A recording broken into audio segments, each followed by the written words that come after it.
Good afternoon, ladies and gentlemen. Welcome to the Rosero Network. I am Dan, and today I'm actually joined by Josh Wise from Video Gamer. Hi, Josh. Hey, Dan, mate? How's it going? You all right? Good, mate. Good.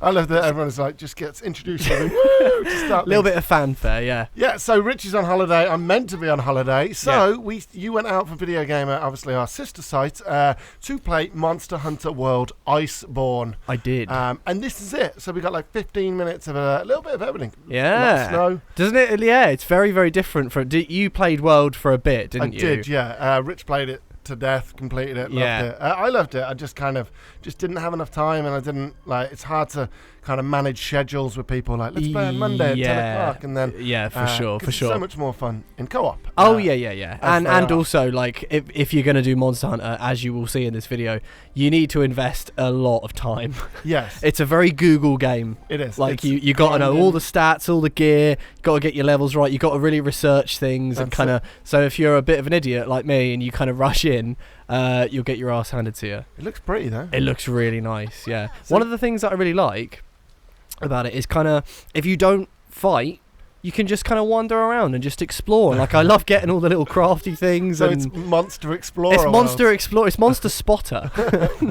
You can just see these little hairy mammoth dudes knocking about, and you can see there's a little beetle there rolling a snowball along. Oh shit, that's cool. Yeah, I liked him. In fact, if you want, later on, you can sort of mess with him. I went up and just kicked his little snowball. Oh wow, didn't like that animal. at all. Yeah, and actually, when you do that, it gives you a thing that you can fire out of your slingshot. You can fire a crystal thing. Yeah. So it encourages you to do that. Basically. Oh yeah. Like that's what I really like about it. Even though the games are for super nerds, the Monster Hunter, you really kind of have to get into it. It's also good for people like me who just really love poking around in the world and stuff like that. However, there is fighting, and as you will see shortly... Well, not just yet. Before we get onto Beotodus, is the main guy, and there's somebody else that you spotted in the wild. There is, yeah. It's a big, unfriendly goat. There he is. Is it a goat? It looks to me kind of like a ram, but it's but like a T-Rex crossed with a goat, right? Yeah. What's that one called? It's called Banbaro. So you sort of see here, when the here we go. This is, see, I didn't mess with Banbaro because he looked like he'd have me. Yeah. And I'm about to get pounced on by this thing, which is Beotodus. Okay, and that's basically most of the video now is this is the intro setup. Yes. This is where you first meet him in the wild. Indeed. Him or her, we don't know. We don't know, but it's like Jaws. Yeah, it's like a shark, an ice shark. I'd go for a snow shark, ice shark, rhino snake. Okay. Because he's got a rhino's horn. Yeah. He slithers around like a snake when he sort of comes up, and he's a bit like a shark as well. Okay. But yeah, look at that. Wow. And because of you can sort of see there, because of the snow is so deep in the game, he's actually got little legs that are running around underneath. Yeah. I didn't notice that. Yeah, and if you batter his tail, which I did. Eventually you bust his tail and he kind of stands up on two legs, which I think is really cool. I thought he was like a fish out of water kind of thing, just flopping around. A fish out of snow. Yeah, but he's got little legs. Yeah. I kind of want to see his little legs now. You will. I think you will towards the end, because that's when you when you weaken it, you'll get the little legs. But so what this will sort of point out to people who played World, which I didn't know and had a very helpful PR person explain to me, is if you look at the top left there, you'll see my yellow stamina bar. Yeah. It's got the little blue arrows there. Yeah. So basically, when the weather's really cold like this, your stamina depletes really quickly. Oh, okay. And also the bar, that stamina bar, should be the same length as my health bar. Oh. But it eats down when it's really cold. Oh, and it keeps going down. And so the longer you stay out, the more of a challenge it's going to be. Exactly. And this big bastard, you can see I've got icicles on me and I'm all frozen and stuff. Man, yeah. So if my items here, at the bottom right, you'll see you have to whilst this thing's coming after you, you have to get out a little nulberry, eat that, cure your frost status. And you can do all sorts of things you see at the bottom there. I've got a hot drink. Yeah. So you got to forage and craft these hot drinks. And what the hot drink does is it locks in your stamina and stops it from getting bitten away. Okay. So it prevents some of those kind of frost effects, which I think is pretty cool. Yeah. Also, it's a new dimension, right, to the gameplay. Yeah. And it gives you a really good opportunity to do what I do and kind of go off the beaten path. Oh, this is another new thing, right? You'll see I was kind of riding on that beast's head right there. Yeah. So that's the clutch claw. So in World, you had the slingshot, like I think they called it the launcher, didn't they? Oh wait, can you hit yourself up in the hot springs? I tried, yeah. I'm not sure if that actually worked. I did try it at one point. You can see I'm sort of frantically flipping through things at the bottom right to try and get the right thing, and eating all sorts of stuff. I don't know if it actually heats you up. It'd be really cool if it did. Yeah. There are little creatures later on that look like little monkey squirrels that just sort of... yeah, we see them. We got them, mate. Yeah. All right, we'll get to them later. I was quite obsessed with them. But sorry, the clutch claw. Anyway, the clutch claws, which is a new thing, where basically... Do you know what? It's basically the devil trigger, the devil arm from Devil May Cry, which is also Capcom. So I think they just took that and went, yeah, we'll have a bit of that. Yeah. So basically, you fire that at the beastie, and it kind of pings you onto its head, and then you kind of ride around on it. And when you're on its back, you can like whack it with your sword and stuff like that. I tried it a couple times, but on this thing, it shakes you off. So this is the first phase as well, right? So he disappears now, and then you have to chase him around. He does. Like usual. We've got a few hits in there. Well, I was kind of learning that. So there's like the combo system, which you probably know more than me, but like when you land a successful hit, first of all, you're locked into moves in Monster Hunter, so you can't just like spam and cancel and stuff like that. Yeah. But then if you press R2, you kind of start a little combo chain, and then if you keep chaining hits, the damage thing goes up. So it just means that you got to be like more careful. In fact, it looks like a really, really frantic game, but actually you got to be really, really careful and like think of each specific thing you do. It's super strategical. Yeah, big time. So everything has a purpose. It has a reason. Whether that's your armor, your weapon, your items. Parts of the world. It's. I really enjoyed it.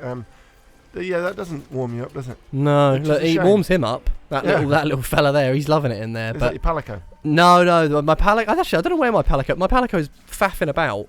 I don't know what he's doing. I think he's trying to fight that bird-looking thing.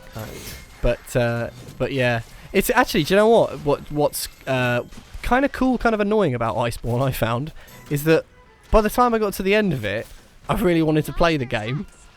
But you can't. You need to... Not the end of it. You mean the end of the demo? The end of the demo. Yeah. I haven't gone all the way through. Yeah. Bloody hell, mate. Finished with it, mate. By the time I got to the end of my time with it, which was like a couple of hours, I sort of thought, oh, do you know what? I'll have a bit of that.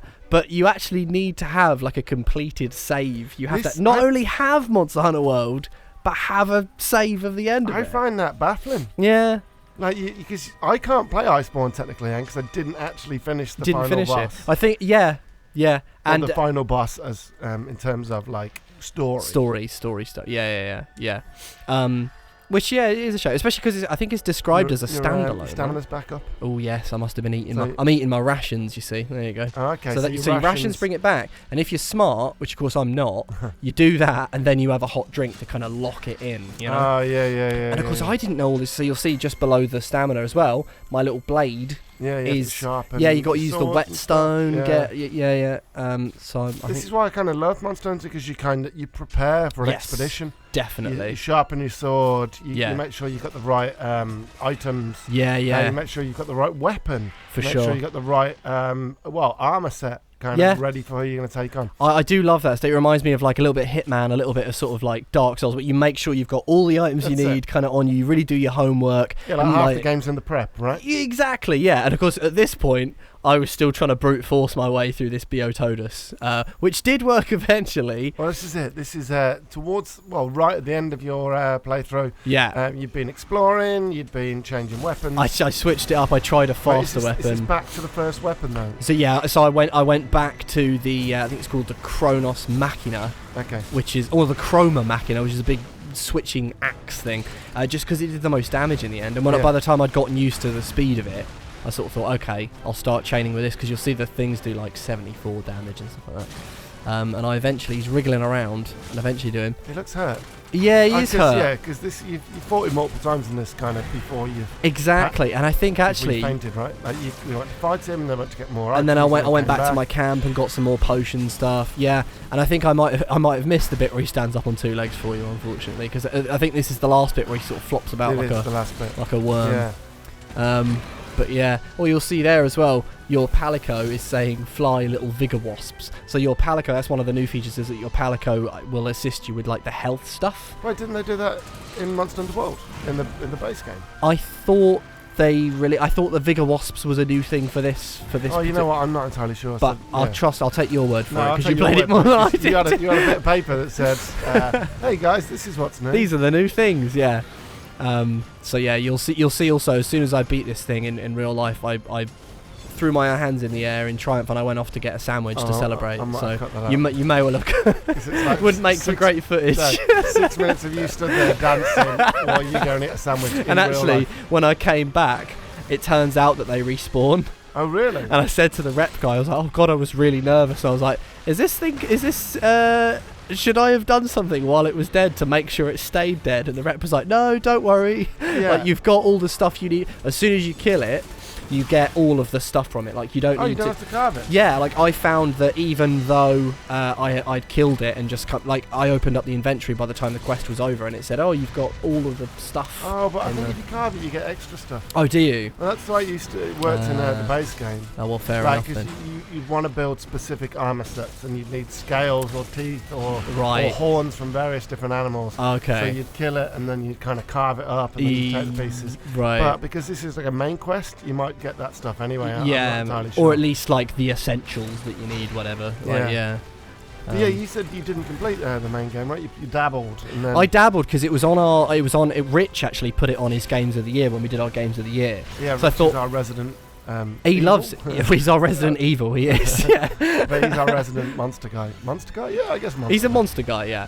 And I thought, oh, I've got to play a bit of this. So I only ended up playing like 2-3 hours, nowhere near enough to kind of like get a really good feel of the game. But this actually makes me it does make me want to go back and play it. But it's annoying because I'll have to properly complete it and become a master. Right? What's it out, September? Well, I've booked a holiday coming up, so maybe I'll just become a monster hunter in the next. Staycation. A staycation. Yeah, exactly. Yeah. Did he go on his 2 legs then? Oh yeah, he did actually. Yeah. Beautiful. Excellent. I can't believe he's running around. I know. That's even better. I know. It's great. It's great. And this isn't. I'm surprised I'm not latching onto his head because that was such a good tactic earlier on. I must always. Oh, so good. I think I'm trying to use this tree trunk to sort of like, because it's one of those things where when they knock you down, you're sort of screwed because it takes ages to get up, and then he'll keep thrashing at you. Yeah, which is great when you play it in co-op because then somebody else can kind of aggro him, and then you can draw run them away, and you could stakes for sure. In this, you're gonna have to manage your stamina bar now as well. Yeah. And as you can see, I'm not really doing because the coal. It's still taking massive chunks out of it up there. And I really need to sharpen my weapon as well. You really do. But I think I've almost got him, or is he slithering away?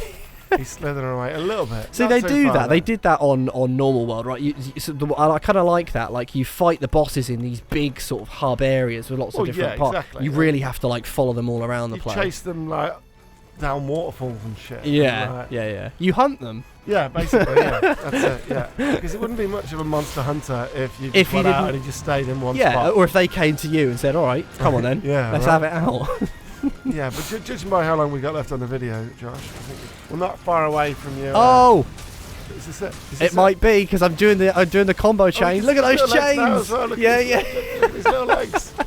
Just, man. Flapping about. I almost feel sorry for him. I don't. He's a monster, and you're a hunter, and this is the world. True. Oh, I've done him. There you go. I have done him. So yeah, you get the parts broken. Wait, he's standing up. Oh no, yeah, you've just broken parts of him. Yeah. Oh, okay. But he's like that's how it kind of works. We're getting to the last stage now, I guess, right? He keeps using his tail whip. He's got like 2 minutes left on the video, and there's like a minute of something else. Oh yeah, you'll see. Yeah, you're the sort of the next little area where you're kind of set loose to explore. After this, Hoarfrost Reach. Hoarfrost is and you'll get a nice little shot of the different. There's sort of little penguin creatures. And they look great. Yeah. Look great.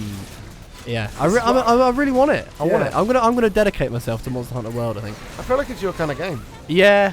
There you go. Now you've slayed. Well done, Josh. Done. Good stuff. Woo! Good stuff. And then you do get the material, but I think if you carved them, well, in the base game, if you carved them, you got more shit. So I'm assuming Oh, okay. That was the case. But yeah, so this is after you've established a camp. Yep. And then just to finish the video, we just give you a little bit of it's a little bit of an explore. Some flybys and stuff like that. Yeah. Some lovely shots. Actually, this does seem like a very Dan Webb game as well. Yeah. I can see you getting absolutely like obsessed and stuck in with this. Yeah, when did it come out? At the beginning of last year? It's actually what was it, January? Those are the little guys I love. Yeah, I love these little penguins now. They're great. Yeah. But yeah, that's Monster Hunter World Iceborne. When's that out, Josh? September. Oh no, that's the embargo. It's out in September. Yes.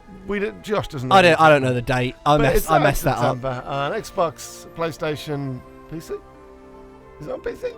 I don't know if it's out on PC. We don't know. It's out on some platforms for some cost. Give it a Google. Yeah. Well, don't give it a Google. Head on to PlayStation Trophies, Xbox Achievements, or videogamer.com. Or videogamer.com. We'll have it on there somewhere. Wonderful. Josh, thank you very much, mate. Thank you for having me. And cheers, folks. Thanks for watching. Don't forget to like, comment, and subscribe, and we'll see you next time. Cheers, folks. Bye. Bye.